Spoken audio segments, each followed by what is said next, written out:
buenas tardes a todos, bienvenidos a un nuevo programa del Inversor, donde vamos a tratar un tema que el año pasado hablamos mucho, sobre todo de cisnes negros, ¿no? Cómo en la Argentina se había dado vuelta todo para atrás, bueno, cómo veníamos de buenos años, un poquito de crecimiento, venía todo más o menos estable y de repente, un momento a otro, cisne negro, hay que aprender a surfearlo, me dijeron los que saben de la bolsa, entre ellos estabas vos también, por supuesto. Que nunca aprendí, pero que no, bueno, pero me dijiste que hay que aprender, por dice lo menos. que hay un capítulo de un libro que te los explica. Pero... Exactamente, lo hemos citado también en este programa. Pero efectivamente, ¿qué pasa cuando es al revés también, no? Vamos a tratar de pensar, y en conjunto con un invitado, la verdad que del tema sabe mucho también, ¿qué pasa cuando las cosas empiezan a salir bien, ¿no? Y mantener eso de que salga bien y sobre todo aprovechar las épocas de vacas gordas cuando sabemos que después las cosas se pueden complicar más. Si vamos a un nivel un poquito más macroeconómico, que es lo que yo tiendo a hacer en el día a día, si vamos a la historia de Argentina, no tanto tiempo atrás, veíamos que teníamos precios internacionales mucho mayores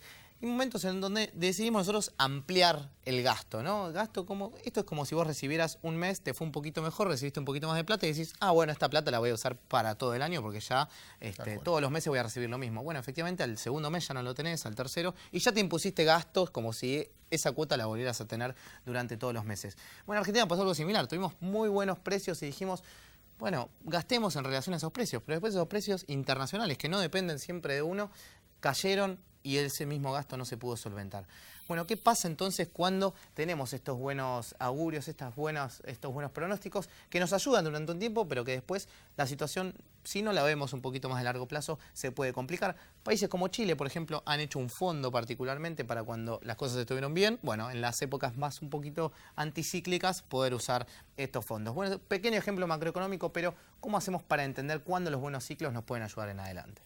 No nos equivocamos, no cambie de canal. Estamos hablando de cisnes blancos, aunque la economía demuestre día a día en su bolsillo, en mi bolsillo, en el de todos, que la cosa no está tan bien. Pero saben que internacionalmente la cosa se dio vuelta y nos empezó a ayudar. Quizás no con esos precios de commodities o de materias primas, y como bien dice Santiago, si lo llevamos a lo individual, si yo recibo un recurso extraordinario y por eso cambio el auto, después voy a tener mucho más gastos, porque tengo que pagar más seguro, más... Y lo que en un momento fue una linda noticia, después es un costo enorme. Eso le pasó a la Argentina. Ahora, no. El mundo nos sopla a favor. Y la idea, hoy con Gustavo Nefa de RFT, nosotros siempre lo citamos y es un placer que forme parte también de nuestro equipo hoy, es pensar como las vacas gordas en Argentina duran poco, tenemos muchos años de vacas flacas. Total. Y a veces algo que viene a favor es cómo aprovecharlos, pero cómo aprovecharlos nosotros también. ¿A qué nos referimos con esto de que los vientos soplan a favor? Primero, el 40% de las tasas importantes del mundo hoy son negativas. Si alguien quiere comprar un bono alemán, te rinde negativo. Vos tenés que pagar para que te tengan la plata. Lo que les voy a decir no es un chiste, juro que es verdad. Ustedes toman un crédito hipotecario o piden plata prestada en Alemania a tasa variable, como la tasa es negativa a fin de mes, en vez de pagar una cuota, te acreditan. Claro. Miren si no incentiva consumo. Pero no solo en Alemania. Tenemos muchos de los países europeos tienen tasa negativa. Grecia rinde menos que un bono americano, tiene riesgo país negativo, después de todo lo que pasó. En ese esquema, los inversores del mundo empiezan a buscar renta. ¿Y qué pasa? En los países desarrollados no hay. Entonces tienen que buscar algo más de riesgo. Donde hay riesgo, ¿quién aparece? Nosotros. Ahí vimos que los mercados argentinos recuperaron y bastante. La idea es, no sé cuánto va a durar esto, pero ¿cómo hacemos para aprovechar un contexto a favor? Estados Unidos le tiene miedo a la recesión. Como le tiene miedo a la recesión, empezó a bajar la tasa de interés. Como empezó a bajar la tasa de interés, el dólar contra el resto de las variables se empezó a debilitar. Y este es el esquema que nos encontramos hoy. Repito. El problema muchas veces es la dinámica de todo esto. Y si no aprovechamos cuando el viento sopla a favor, cuando empieza a soplar en contra, nos quedamos sin reserva finalmente. Y es el objetivo del programa de hoy. Y ustedes se pueden comunicar con nosotros. Exactamente, nos encuentran en todas las redes como Equipo ULAT, en Twitter, en Facebook y en Instagram. Pueden volver a ver todos nuestros programas. En YouTube nos encuentran allí como El Inversor Oficial. Pueden también escribirnos si tienen alguna consulta, eso es el newsletter, www.elpuntodeequilibrio.com. Y después por eso escribirnos, sí, exactamente, equipo.ulat@gmail.com. Ahí nos escriben todas las consultas que tengan. Y no se pierdan los agrotips. Por supuesto que Darío Guardado estará con toda la información del agro después de que termine la primera entrevista. Empezamos a hablar con Gustavo Nefa.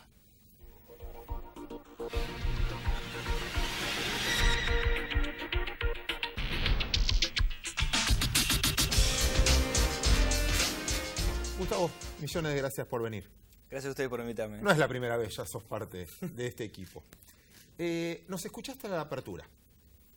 Agréganos algo o decinos algo si tenés una visión distinta o algo que puedas agregar. Es una excelente introducción de los mercados internacionales, hay que ver qué pasa acá en Argentina, obviamente. Pero me quedé pensando con el cisne negro. No sé, le inventaste el cisne blanco, porque el cisne negro es un evento negativo y que sucede realmente de manera negativa, ¿no? El cisne blanco lo estás tomando con una connotación positiva y generalmente los mercados bajan por el ascensor y suben por la escalera, con lo cual el cisne blanco tarda en materializarse. Entonces estás viendo una baja en las tasas de interés internacionales.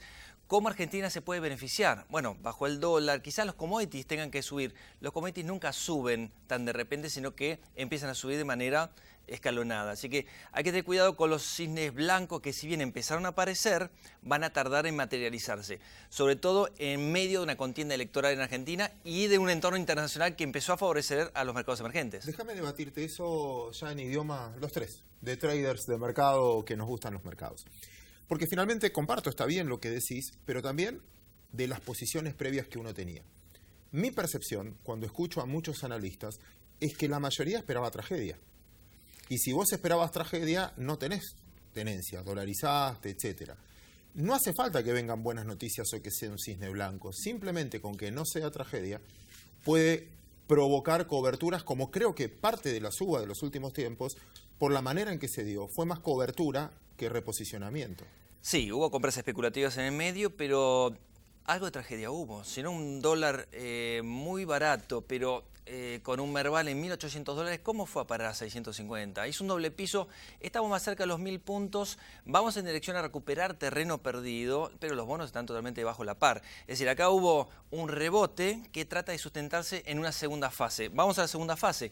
Esta es una fase de consolidación en la cual, si bien no se van a despejar todas las dudas en materia de solvencia de la deuda, en materia de evaluación de las acciones, porque van a quedar muchos interrogantes, van a empezar a haber posicionamientos más importantes cuando se diluciden algunas incógnitas. Una de ellas es la política y la otra es la solvencia de la deuda. Entonces, paso a paso, de a poquito estos cines blancos nos van a ir ayudando en el entorno general, pero dependerá de cómo hagamos las cosas en el medio y cómo se vayan sucediendo los hechos, cuál será la evaluación de tanto los bonos o las acciones en Argentina y el valor del dólar, que todo el mundo está esperando como una incógnita en qué momento, digamos, va a empezar a subir de nuevo.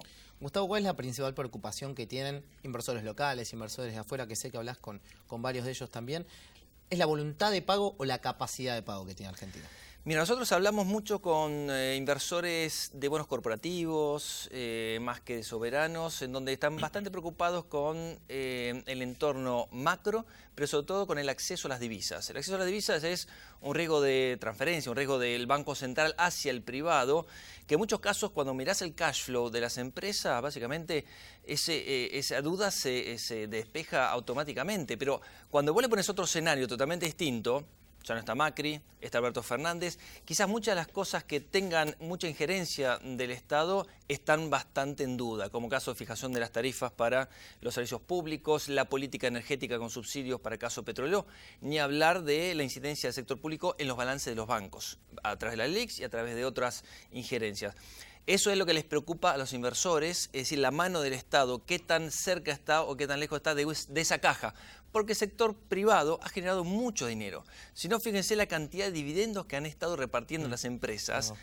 Muchas de ellas incentivadas también anticipando estos pagos de dividendos a cuenta de un escenario quizás más difícil. Entonces, fíjense cómo también los mecanismos de protección de las empresas empiezan a funcionar, donde todo eso también puede revertirse y producir un efecto inverso. Las recompras de posiciones vendidas, posicionamiento estratégico de mediano plazo e inversiones en realidad verdaderas. Dos preguntas ante ahí. Las empresas, está bien que está mal generalizar, pero bueno, lo voy a hacer.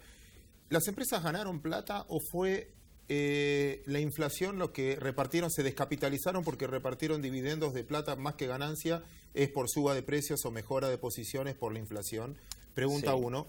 Y la pregunta 2 con respecto a algo que decías también.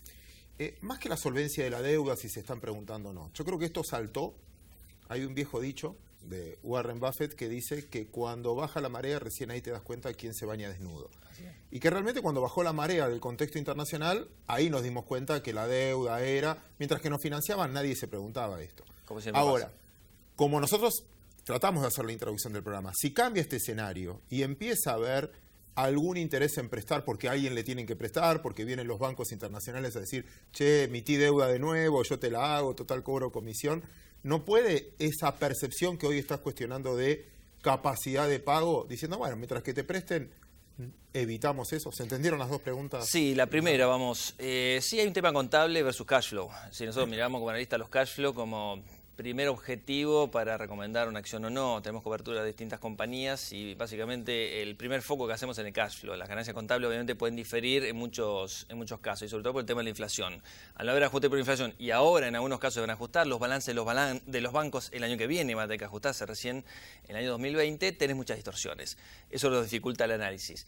Pero yendo a lo segundo, me parece que la disponibilidad de fondos para Argentina va a tener que ver con cómo maneja el siguiente gobierno el tema de la deuda. Ahí no tenés fórmulas mágicas. Es decir, ya no podés echar mano a lo que fue la política del 2014-2015, donde vaciaron y saquearon las reservas. Ya no está el mercado internacional de deuda voluntaria, que en el año 2016 y 2017 te financió con un riesgo país de entre 350 y 400 puntos básicos como para ir al mercado de deuda y que te presten a tasas razonables, 7%. Y tampoco vas a tener el FMI. Déjame decirte que el FMI se agota de a poquito, vas a tener un puchito en el año 2021, 2020, 5.900 millones de dólares, pero ya está, las necesidades ya superan con creces al origen de los fondos del FMI. Entonces, ¿quién te va a financiar? Hay que volver a hacer los deberes. Ya no hay espacio para populismo. Gane quien gane, sea Macri, que ha demostrado ser bastante populista y que ha sorprendido a muchos, y el regreso de quizás Cristina con Alberto Fernández, tampoco tiene un espacio tan amplio como para hacer populismo. Hay un poco más de superávit fiscal, hay cuentas corrientes que se van achicando con superávit de comercial, es decir, del balance comercial ya positivo y muy auspicioso, pero es por el derrumbe de las importaciones, no nos engañemos. Cuando el PBI, que para este año está estimándose en 1,5% de caída, el año que viene crezca 2%, cito el REM, 2,5% en el año 2021, cito de nuevo al REM. ¿Qué va a pasar con las importaciones? Ese origen de los dólares genuinos se va a achicar sensiblemente y hay que ver qué hace el siguiente gobierno ya pasado a las elecciones con el superávit fiscal. Va a tener que seguir contrayendo la demanda agregada a través de menor expansión del gasto público. Eso es casi obligado lo que nos tiene que pasar. Pero eso forma parte de los precios de hoy. Lo que vos estás contando lo sabe cada uno de los candidatos. Y no es que tiene mucha maniobra para hacer algo distinto. Así es. Porque no hay mucha caja para... Coincido plenamente. No hay tanta caja para hacerlo. A ver, hay que hacer los deberes. ¿Qué es los deberes?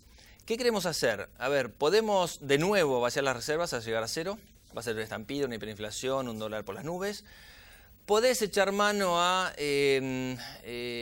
un poco las cajas domésticas, es decir, el fondeo doméstico en pesos, que son muchas de las posiciones líquidas derivadas de las ganancias que tienen los bancos y otras empresas, y el sector privado y el sector público también a través de la ANSES.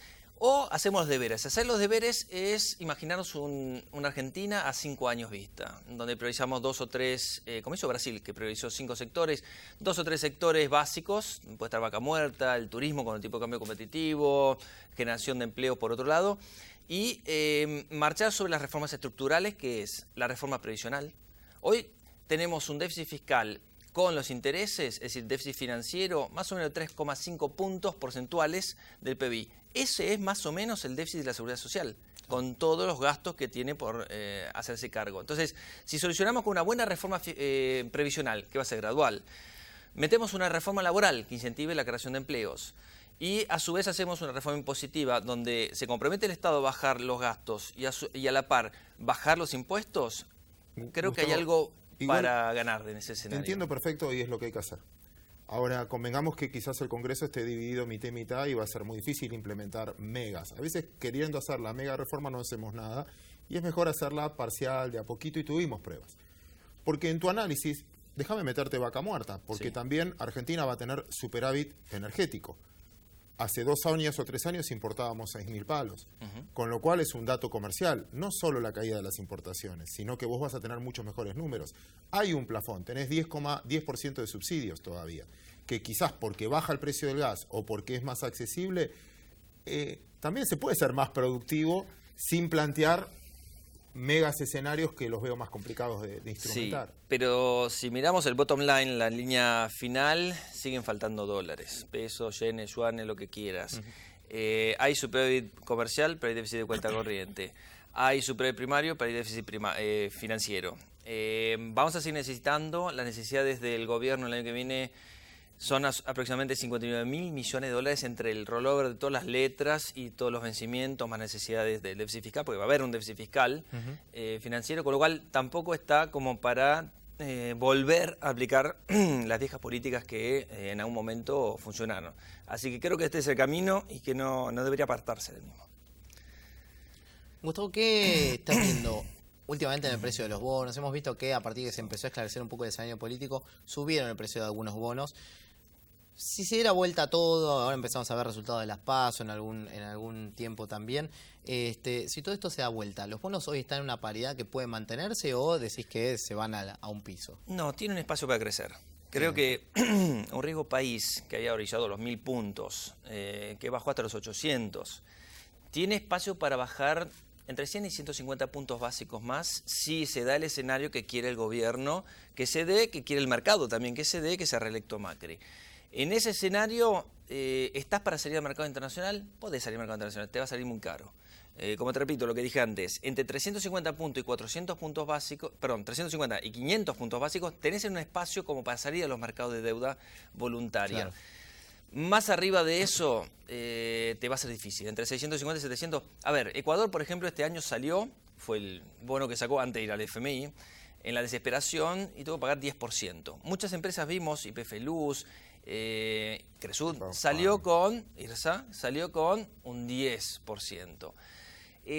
Tenemos que bajar ese costo, por lo menos un 30-40% más como para que sea sustentable y alargar los vencimientos.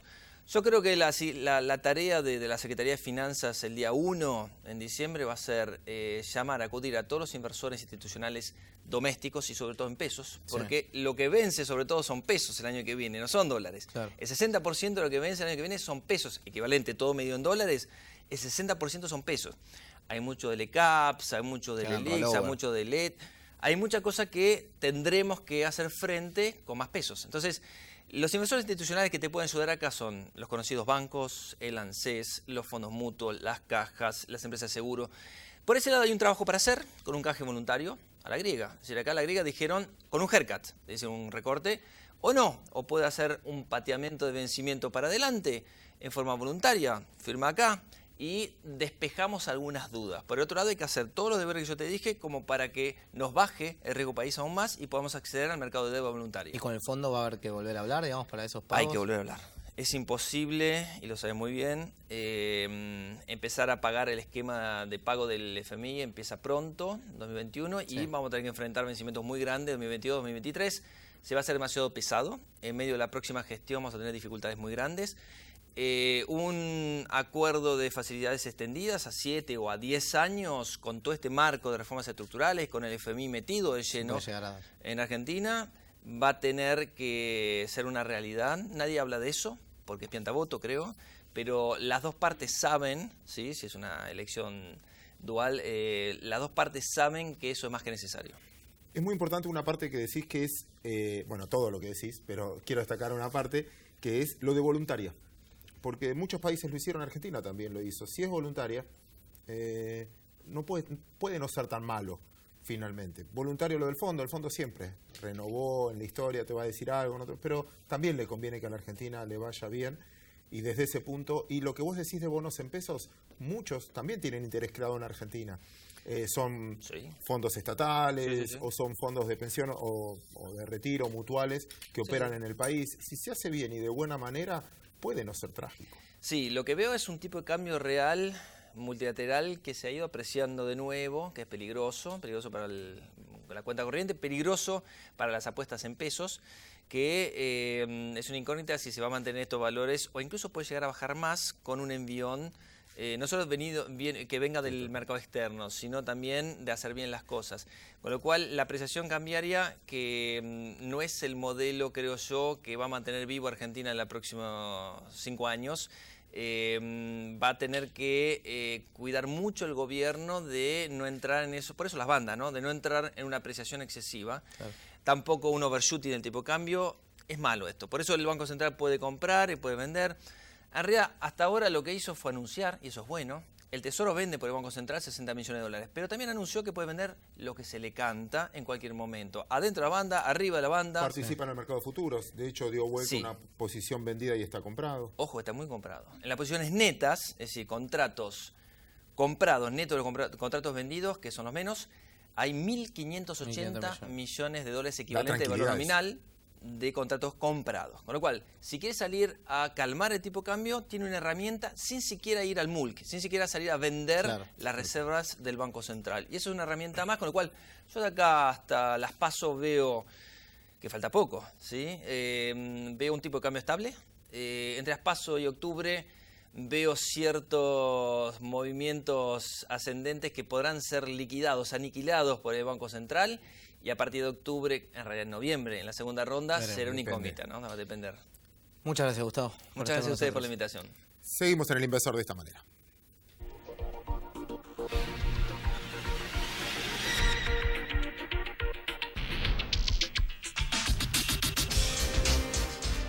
Hola, ¿qué tal? ¿Cómo están? Bienvenidos a AgroTips en El Inversor. Hoy les quiero contar por qué la agricultura en Argentina es muy competitiva si la comparamos contra otras potencias productoras de alimentos del mundo. Bueno, principalmente porque el 74% de la producción agrícola que nuclea los 6 principales cultivos comerciales en la Argentina, la soja, el maíz, el trigo, el girasol, la cebada y el sorgo, se producen en un 74% en torno a unos 300 kilómetros de las principales terminales portuarias y fábricas, industrias procesadoras de estos granos. Estamos hablando de los puertos del Gran Rosario, desde Timbúes al norte hasta Arroyo Seco en el sur, en la provincia de Santa Fe, y también de las terminales portuarias más importantes de la provincia de Buenos Aires, en el sur de esta provincia, siendo Quequén y Bahía Blanca los puertos, los enclaves portuarios más importantes. Hay que tener en cuenta, si lo comparamos con otros productores de alimentos, con otros clientes en el mundo que ofrecen granos y subproductos, bueno, es muy diferente esta cuestión. Por ejemplo, Brasil, que es el principal productor de soja del mundo junto a Estados Unidos. En Mato Grosso, que es la región donde más soja se produce en el planeta, bueno, está a 1.500 kilómetros de las principales terminales portuarias de ese país, de nuestro principal cliente comercial, que es Santos, en el estado de San Pablo. Y en el caso de Estados Unidos, la principal zona productora de soja es Illinois, por ejemplo, y está a 1.400 kilómetros de lo que son los principales puertos en el estado de Luisiana, principalmente en lo que es la ciudad de New Orleans, en el sur de ese país. Con esto vamos poniéndole punto final y contarles de alguna forma lo que es la competitividad del agro argentino. A esto hay que sumarle, claro, las obras que se han hecho en infraestructura en todas las terminales portuarias y empresas. Imagínense Argentina, si tuviera autopistas en este enclave de 300 kilómetros, seríamos mucho más competitivos. Hacemos una pausa breve, enseguida volvemos con El Inversor. Ahora más que nunca, los argentinos vamos por una gran cosecha.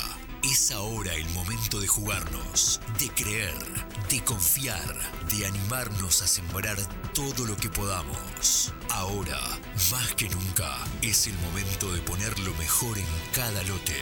La genética precisa, todo el fertilizante que haga falta, darle batalla a cada maleza y a cada insecto. Y cuando llegue el momento de cosechar, contar con la bolsa más confiable, versátil y probada. Ahí vamos a estar, para ayudarte a cosechar sin parar, para cuidar tus granos con la bolsa más vendida en todo el mundo. Ahora más que nunca. Y pesa Silo. Mientras Juan arrea las vacas, Sisto vacuna. Ellos están tranquilos. Alberto ya los registró como trabajadores rurales. Si todavía no lo hiciste o querés informarte, entrá en www.renatre.org.ar o llama al 0800-777-7366. Renatre. Derechos y obligaciones para el campo que hacemos todos.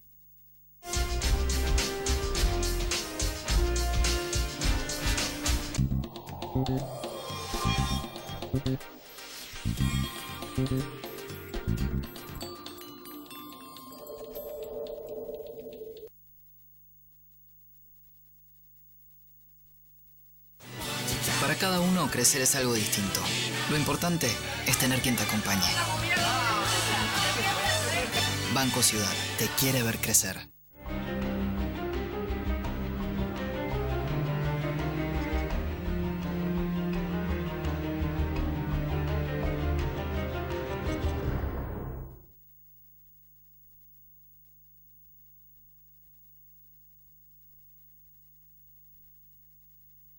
Un banco diferente.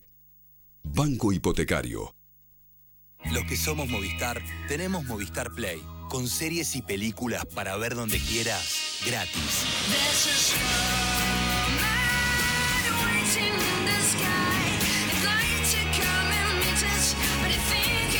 Dale play a disfrutar. Activa Movistar Play. Es gratis. La educación es el eje principal de las acciones de responsabilidad social corporativa de Santander Río. A través de su programa Universidades, el banco apoya a la educación superior pública y privada. Claudia me dijo una organizadora. Digo, ¿para qué? Mi nombre es Ini Jainal y soy organizadora profesional de espacios. Empecemos por acá. ¿Estos son seres queridos? Y alguien los debe querer. Es la foto que venía cuando lo compramos. ¿En alguna familia en Holanda? Esto es para canasto, chicos. No. Sí, le pusimos nombre. ¡Wow! ¿Qué? ¿Te parecen necesarias tantas cremas? No, a mí para nada, pero es que no son mías, son de Marcos. Lo que quieran. Las cremas no. Es el límite. Ahora les voy a pedir que identifiquen las cosas que más usan y que las pongan en los estantes más cercanos. Bien. Perfecto. Vení. Agarramos esto, mirá. Vamos poniendo... Pon acá. Muy bien.